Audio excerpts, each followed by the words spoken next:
everyone, my name is Janos Martenyi and this is a new episode of My Pride, My Story. In today's episode, Bryan Tsai from Taiwan is telling us about his coming out and how LGBTQ plus life changed in Taiwan in the last few years. Bryan, as far as I know, you came to Europe to study here. Why you decided to change your country? I think when I grew up, that we always have these dreams to study abroad. So it's also from the expectations of the family as well. So usually it's like when you finish the university in Taiwan, and then you will go to the armies for the national service, and then you will work for like 1 or 2 years, and then you go for further studies to get a master degree or even a doctor degree. In most people would do it in the US, and then from my time, then there are people.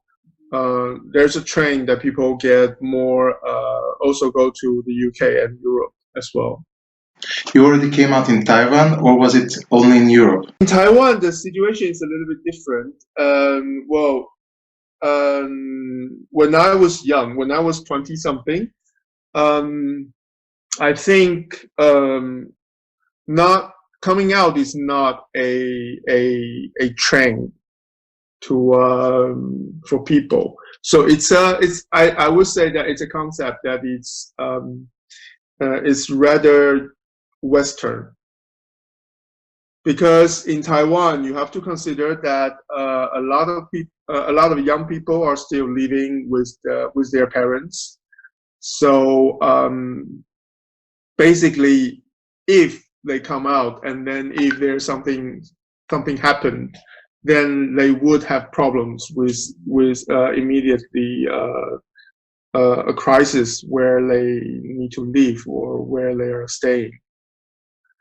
So also I see in my time that a lot of people who because I was living in Taipei City, in the capital.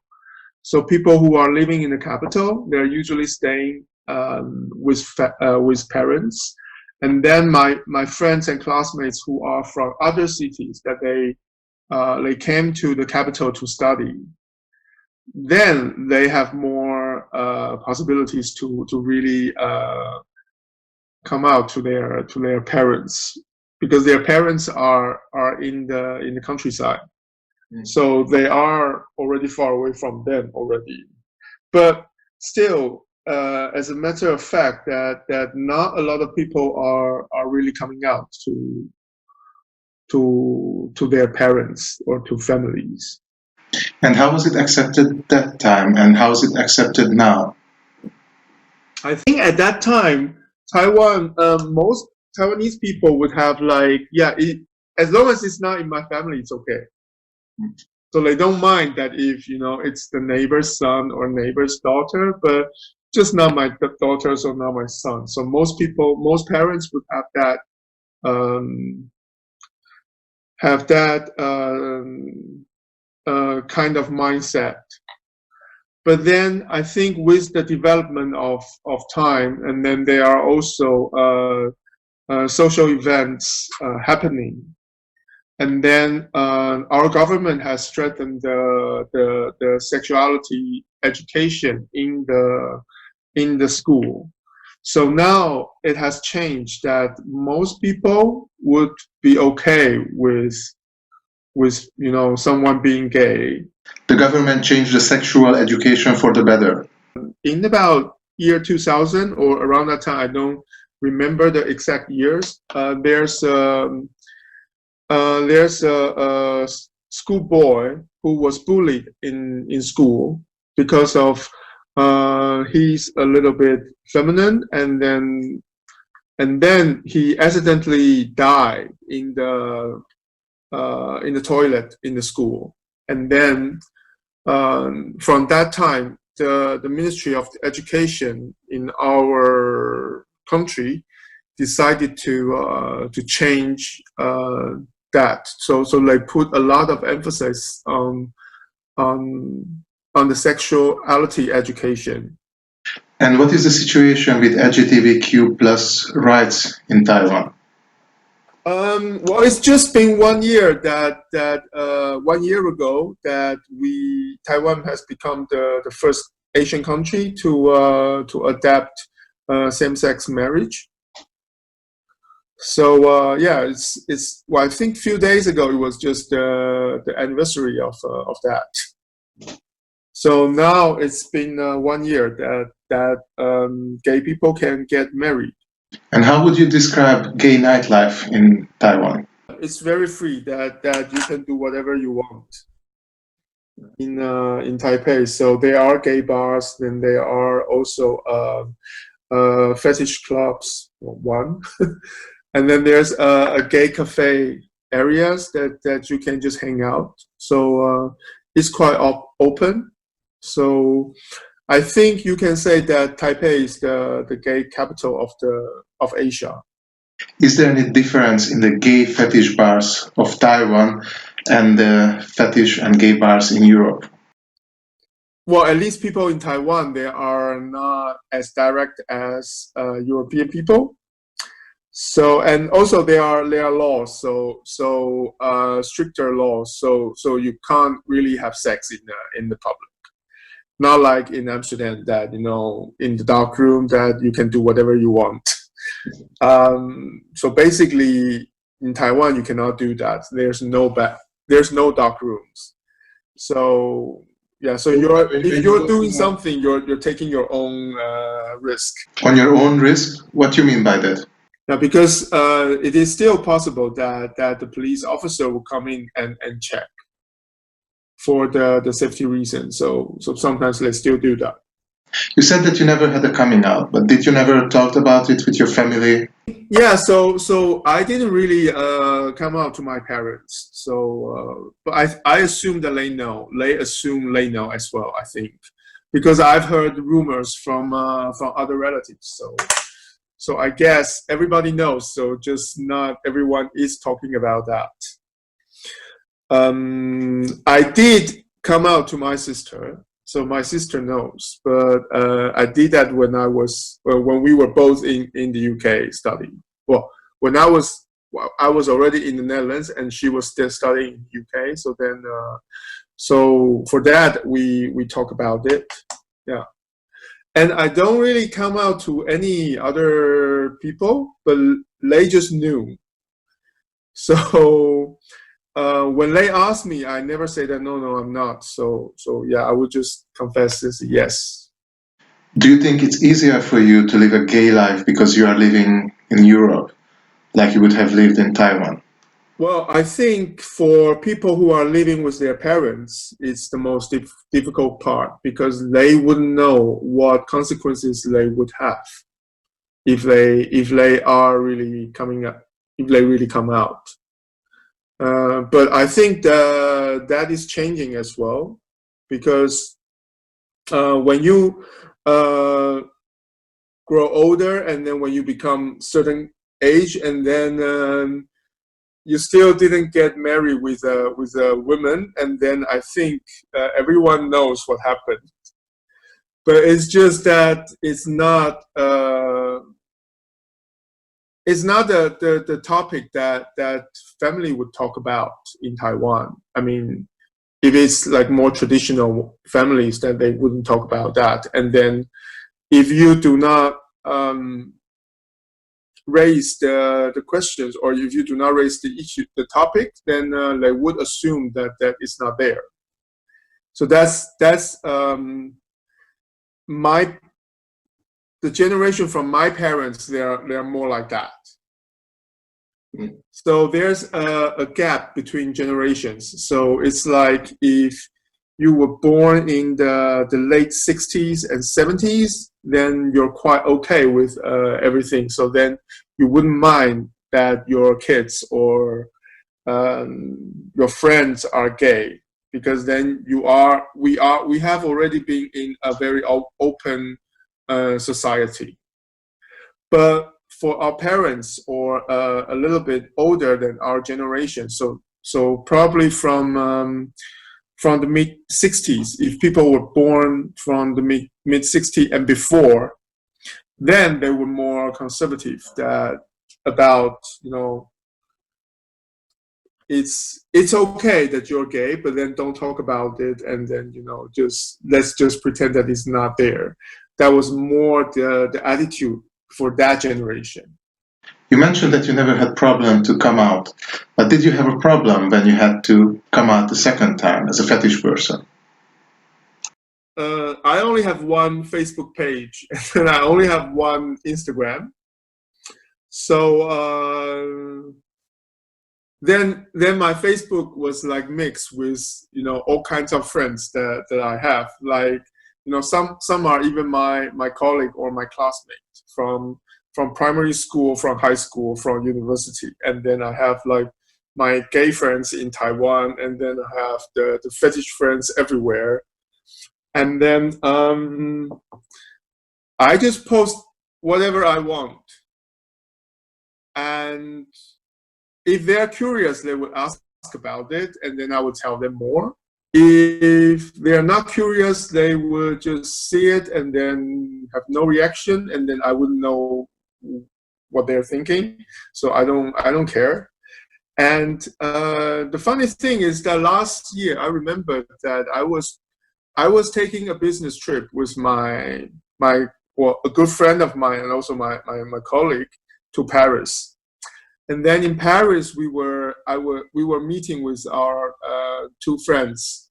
One is a married housewife, let's say, but also Taiwanese. And then the other one is a Taiwanese gay guy who has been living in France for like 20 years. So the four of us were sitting in a cafe, and then suddenly our topic starts to talk about fetish, and then the girls actually brought it up, and then they were wondering, like, how it's like, how it feels like to wear it, and then and then they are saying that, yeah, we're too older, and then maybe let's just suggest their husband to also try it on or something.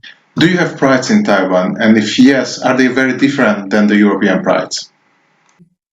Well, in many sense, because I think first of all, it's more activist.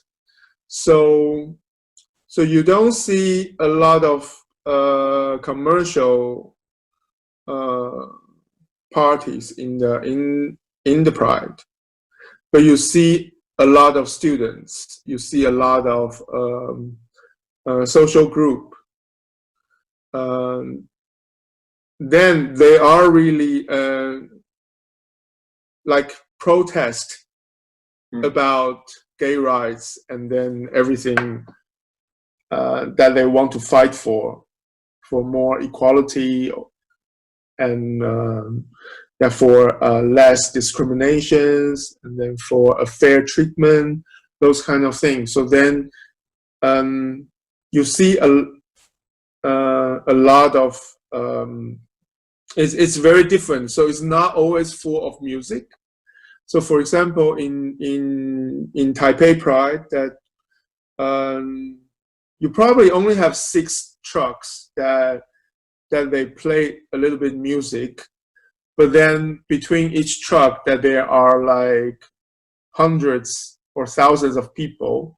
So basically, most of the people are walking down the street without music, and then they are just being there, and then they have their signs in their hand that what they are fighting for, and then wants to show to the public that they are there. So the atmosphere is quite different, but the atmosphere is still very friendly, because we used to go there and then we see all our friends.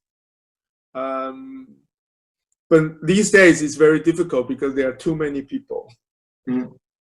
So it has become the biggest or the most crowded Pride in Eastern Asia. Yeah. So a lot of other countries participants also fly into Taipei to enjoy it as well. So you can see a lot of people from Japan, from Korea, from China, even from Hong Kong, Malaysia, Singapore, Thailand, Indonesia, and some also from Australia, that they all flying to Taipei, and then they are enjoying the freedom that the city gave them, that they do not enjoy when they were in their city or in their countries, because most of the Asian countries are still very conservative. So even if they have pride, it's a very small scale, like the Tokyo or Hong Kong one, that are really not so many people. And then Asian people has this tendency that, if it's in your hometown, then you behave. And then if you're out of town, like you're a tourist, and then you can do whatever you like, and then you go very crazy. Yeah. So that's how Taipei become on that day. So it was like, it's very crazy, friendly, but then still, a lot of protest in the parade. So it's not like Amsterdam that everyone's just showing off and then partying. So it's less party, but then more activist activity. What do you think? What is the biggest issue that the LGBTQ plus community in Taiwan has to fight for nowadays? I think now the hot topic for well, that just came out. Like there's a campaign that because last year we have the same-sex marriage, but the same-sex marriage is only limited to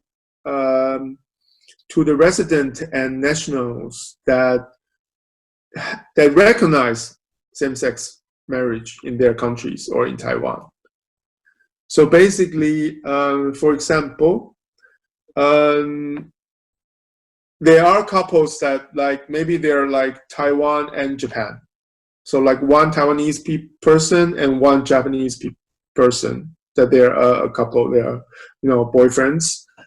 And because Japan doesn't recognize same-sex marriage, so that's why they cannot get married when they are not living together in Taiwan. If they're all living together in Taiwan, it's fine. But if, for example, the Japanese is in Japan and the Taiwanese is in Taiwan, and then they want to get married, it's not possible because one country doesn't recognize it. So, according to our country's law, that you just simply cannot.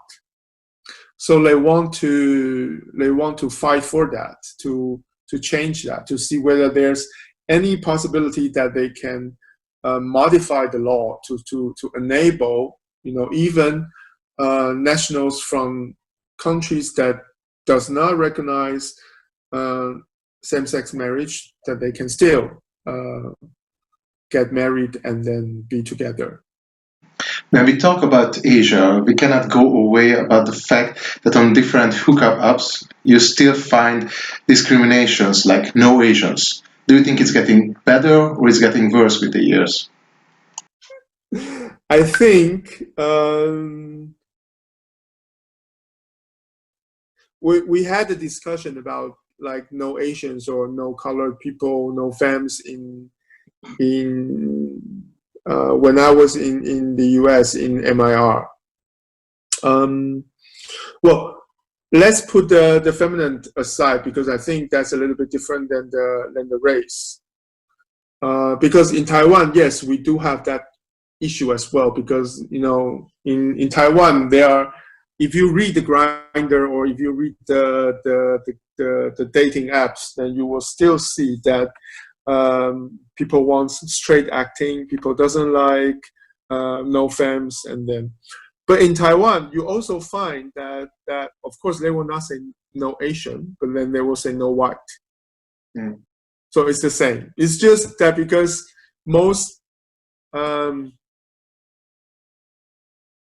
well, I would just say most white people or Caucasian people doesn't really read Chinese, so they don't see that part. So you say it's more or less the same against Caucasian people in Asia. Yeah, because still it's like because I've read um, uh, in the dating apps in people's profile in Taiwan saying that they don't want to have any they basically they just say no Caucasian. So yeah, and then we had the same contact as well, because then we think that for Taiwan situation is like it's also racial discriminations, because then you're just discriminated against Caucasians. Yeah. But they don't see that because most of them they don't read Chinese. And when we read Chinese, I don't feel offended because I'm not Caucasian. But I would imagine if I were Caucasian, I would get offended if I see that no white people. So I think it's if we put it into context that it has to be in a certain group, in a certain situation. For example, I think like in America, they have these issues with colored people, like colored. So then if you say that no Asian, no black, then there's a problem immediately about racial discriminations. But the thing for that, you don't have that issue in Taiwan. Well, not the same issue, because in Taiwan, everyone is Asian, or everyone is Taiwanese. Most of people, we don't consider ourselves colored, because there's only one comparison. So if you compare like Taiwanese against Taiwanese, like you don't have. So only when you have a place with more mixed races, and then also with different skin colors, then you have the issues. In Taiwan, it's a different situation. So then for us, I wouldn't say that I would understand that much, or I would feel so strongly about it when people are using like colored or these kind of words in America. Yeah. But of course, in our society, we had other problems. So like in Taiwan, it's more like that. They want no femmes, no fat people. So they want people who go to the gym regularly, and yeah. So they have another set of standards which a lot of people would not fit, and then a lot of other people would get offended as well. But it's just not as much as the skin colors. My last question is, how will you celebrate Pride this year, like almost every Pride events in Europe are cancelled? Or will you fly back to Taiwan? Yeah, if it's still happening, then probably I will be there. Yeah. So we were hoping to invite more people from all over the world. Well, last year when we were talking about the expectation for this year, but then the COVID-19 happened. So as I approached to some friends, then I think a lot of people's traveling schedule has been messed up. And also, I think all the social calendars of the fetish groups in Taiwan, in Europe, and in the States has already been messed up as well. A lot of events are canceled or postponed, and they have no idea how they are going to deal with whether to really hold one later this year, or to just wait for a whole year to for the same time next year. So so for most of my friends who I talk about, going to Taiwan for Pride, that they will say that they have no idea how the calendar or the schedule would fit. Yeah. But we are trying to start. Well, we have already started a Rubbermen group in Taiwan, and there has been quite some members that they already knew each other, and then we just try to group them, and then to provide a platform that if there are newly interested people that they want to investigate, or they want to know more about fetish or kinky fetish, that they could also join and then participate to see whether they like it or not.